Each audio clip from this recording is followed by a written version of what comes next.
मेव समाज में भी 5 साल में जो आतंकवादी शासन रहा है, विधायक ने जो लूटपाट और लोगों को त्रस्त किया है, उसमें जो लोग पीड़ित और त्रस्त रहे हैं उनको मैंने मदद की है। क्यों नहीं आएंगे मेरे पास? जितना क्राइम कराना, गौ कसी, गौ तस्करी, इनमें लिप्त रहना, ये विधायक के काम होते हैं। हर गांव से पैसा लोग मेरे को चंदा दे रहे हैं। ये चुनाव, पैसा भी जनता का है, वोट भी जनता का है, चुनाव भी जनता का है। ये है जनता का चुनाव। मैंने जो 25 साल की सेवा की है उसका प्रतिफल जनता ब्याज सहित मुझे दे रही है। यहाँ तक सच्चाई के लोगों की आंख खोलने के लिए, लोगों को जगाने में मुझे वक्त लंबा लगा है, लेकिन वो कहते हैं सत्य परेशान होता है, पराजित नहीं। आज 36 कौम मेरे साथ हैं, जनता मेरे साथ खड़ी है। दूसरी तरफ भूखे हैं, प्यासे हैं, मुझे पैसा भी दे रहे हैं, अपनी गाड़ी भी ला रहे हैं, तो कुछ ना कुछ तो अलग बात होगी। प्रेम सिंह जी भी आ गए और उनसे भी बात करेंगे। भाई साहब, आपका हमारे चैनल पर बहुत बहुत स्वागत है। बहुत बहुत धन्यवाद आपका, और आपके जितने भी व्यूवर्स हैं उन सबको मैं बहुत बहुत बधाई और शुभकामनाएं देता हूं। तो भाई साहब, कैसे देख रहे हैं? चौथी बार चुनाव है और अड़चनें बड़ी आई, पिछली बार भी कुछ अंकों से रह गए पीछे, और अब की बार कैसा संघर्ष दिखाई दे रहा है? ये जनता का चुनाव है, और जब जनता चुनाव लड़ती है तो सारी धाराएं खत्म हो जाती हैं। आज चाहे वो किसी भी जाति का व्यक्ति है, चाहे किसी भी गांव का व्यक्ति है, ये चुनाव जैसे जन आंदोलन होता है, इस तरह नगर का चुनाव जन आंदोलन है। नगर एक ऐसा विधानसभा क्षेत्र था जहाँ जातियों पर आधारित चुनाव होता था, लेकिन हमने जो निरंतर 25 साल का संघर्ष और जनता की सेवा की है, उस सेवा और संघर्ष ने सारी दीवारें ढा दी हैं। अब बच्चा बच्चा अपने आप को एक प्रत्याशी के रूप में देख रहा है। आप देखो, जिधर हम एक गाड़ी लेके चलते हैं उधर ही सैकड़ों गाड़ियों का काफिला बन जाता है, और ये गाड़ियाँ जो चल रही हैं अपने पैसे से चल रही हैं, अपने लोग पैसा खर्च कर रहे हैं। हर गांव से पैसा लोग मेरे को चंदा दे रहे हैं। ये चुनाव, पैसा भी जनता का है, वोट भी जनता का है, चुनाव भी जनता का है। ये है जनता का चुनाव। मैंने जो 25 साल की सेवा की है उसका प्रतिफल जनता ब्याज सहित मुझे दे रही है। अच्छा फौजदार जी, सबसे बड़ी बात है कि जिस तरीके से यहाँ पे जाति समीकरण देखे जाए, उसको लेकर के कितना सोचते हैं कि सभी समाज का वोट आपके पास पहुँच रहा है? क्योंकि जो पहला चुनाव था उसमें आप देखा गया तो कोई सेकंड नंबर पर रहे, अब की बार कितना स्वस्थ हैं आप? देखिए, जातीय समीकरण की जो बात कर रहे हो आप, संत की, नेता की, पहलवान की, डॉक्टर की, वकील की कोई जाति नहीं होती। वो सेवक होते हैं जनता के, और जनता की सेवक समान भाव से जनता की सेवा करते हैं। हमने जब समान भाव से सेवा की है, सबको समान समझा है, ना किसी की जाति पूछी, ना किसी का गांव पूछा, हमने केवल काम पूछा है और काम किया है। तो निश्चित तौर पर आज मेरे आप काम आओगे तो आपके काम में क्यों नहीं आऊँगा? ये तो गिव एंड टेक है। लेकिन समय है, सच्चाई को सामने लाने में समय लगता है, ठीक है। यहाँ तक सच्चाई के लोगों की आंख खोलने के लिए, लोगों को जगाने में मुझे वक्त लंबा लगा है, लेकिन वो कहते हैं सत्य परेशान होता है, पराजित नहीं। आज 36 कौम मेरे साथ हैं। तो वो जो सत्य वाली बात है, सत्य पराजित नहीं हो सकता है, संघर्ष जरूर करता है। तो वो संघर्ष आखिरकार 25 तारीख बहुत नज़दीक है, वो संघर्ष कहाँ तक दिखाई दे रहा है आपको? देखो, ऐसा है, इस समय शायद राजस्थान में 200 विधानसभा सीटें, 200 विधानसभा सीटों में भरतपुर संभाग में 19 सीट आती हैं। 19 सीटों में एक नगर सीट ऐसी है जिस पर जनता अपने आप चुनाव लड़ रही है। हम तो एक निमित्त है, हमने फॉर्म जरूर जनता ने हमसे भरवाया है, लेकिन चुनाव तो हमारा जनता ही लड़ रही है। मतलब जनता के साथ आप हैं, जनता आपके साथ है, तन मन धन से। जैसा कि मेरी भी लोगों से बात हुई कि जो 20 साल का संघर्ष है, जन जन के साथ आप लोकप्रिय नेता बन चुके हैं, जो जनता के साथ आप खड़े रहे हैं, वो कहीं ना कहीं आपको वो दिखाई दे रहा है कि वो भविष्य उज्जवल और जयपुर का रास्ता साफ दिखाई दे रहा है?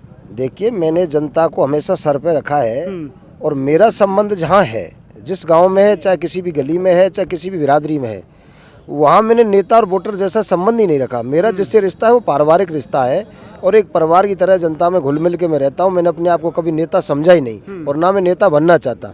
मैंने तो जनता की, मैं एक आम किसान का बेटा हूँ, और उसी तरह से जनता में घुल मिल के जनता की सेवा की है। आज जनता इसीलिए मेरे साथ खड़ी है, नहीं बाकी तो एक तरफ पैसे भी बट रहे हैं, एक तरफ दारू भी बट रही है, एक तरफ कंबर बट रहे हैं, एक तरफ कहीं तोलियाँ बट रहे हैं औरतों के, कुछ भी बट रहा है, लेकिन जनता मेरे साथ खड़ी है। दूसरी तरफ भूखे हैं, प्यासे हैं, मुझे पैसा भी दे रहे हैं, अपनी गाड़ी भी ला रहे हैं, तो कुछ ना कुछ तो अलग बात होगी, कुछ ना कुछ तो अलग होगी। एक तरफ सारे पैसा पानी की तरह बहाया जा रहा है और एक तरफ जनता एक एक रुपया इकट्ठा करके मुझे चुनाव लड़ा रही है, तो कुछ तो अलग होगा ना।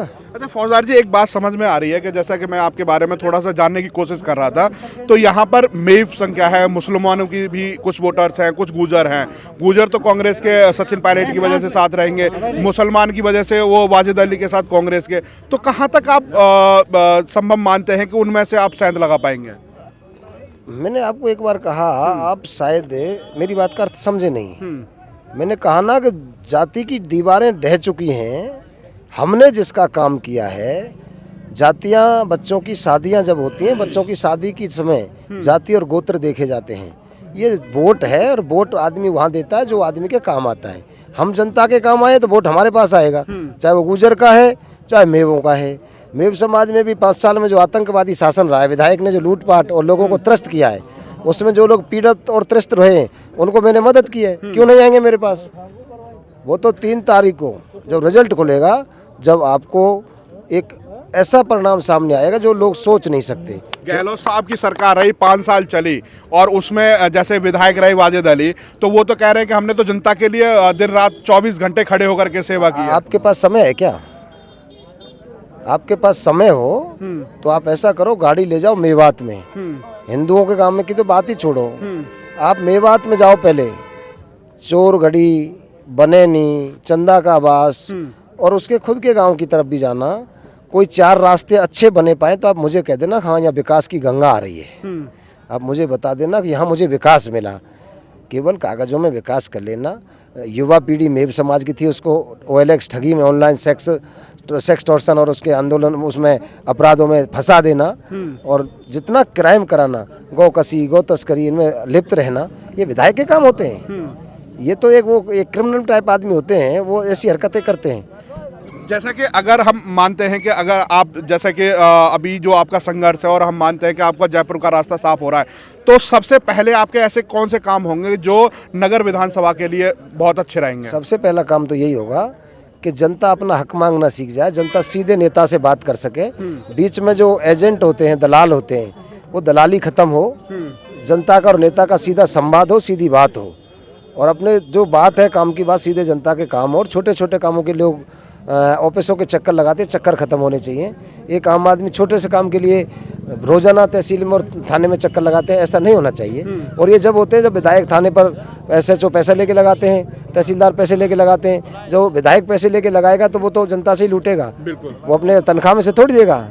तो ये सारी चीज़ें हैं, समय आने पर बताएंगे क्या होगा, अच्छा होगा। फौजदार जी, ऐसा है कि अगर चुनाव जीत जाते हैं तो कुछ नेता ऐसे होते हैं कि अपने जो लोग हैं उनसे संवाद की दूरी कम हो जाती है, तो वो दूरी बरकरार रहेगी या बिल्कुल मेल जोल जैसा आज है वैसा ही रहेगा? ऐसा है, थोड़ी व्यस्तता हो जाती है, विधानसभा चलती है, काम होते हैं लोगों के, वहाँ भी जाना होता है। लेकिन भरतपुर से जयपुर की दूरी 2.5 घंटे की है। जब मैं भरतपुर से आ सकता हूँ 40 मिनट में, ज़रूरत पड़ी तो 2 घंटे में जयपुर से भी आ सकता हूँ। जनता के बिन ना तो मेरा मन लगता है, ना जनता का मेरे बिन लगता है, ना मेरा जनता के बिन मन लगता है। अच्छा, एक और बड़ा 5 साल में बड़ा सवाल उठे कि जैसे कि पेपर लीक वाली बात रही, तो उसको लेकर के अगर आप सरकार में आते हैं तो आप क्या उसमें ऐसी ठोस कदम उठाएंगे कि जो युवाओं का भविष्य है वो भविष्य अच्छा हो, उज्जवल हो और पेपर लीक वाले जो मामले हैं वो एकदम बंद हो जाएं? ये सरकार का कौन मुख्यमंत्री बनेगा, क्या मुद्दे होंगे जो भविष्य जनता के युवा हैं, युवा किसान के बच्चों के साथ भविष्य के साथ खिलवाड़ हुआ है, निश्चित तौर पर उनकी जांच होनी चाहिए। CBI जांच हो और जांच में जो दोषी हो उनके खिलाफ कार्रवाई हो, जेल जाने चाहिए। ED छापेमारी तो कर ही रही है।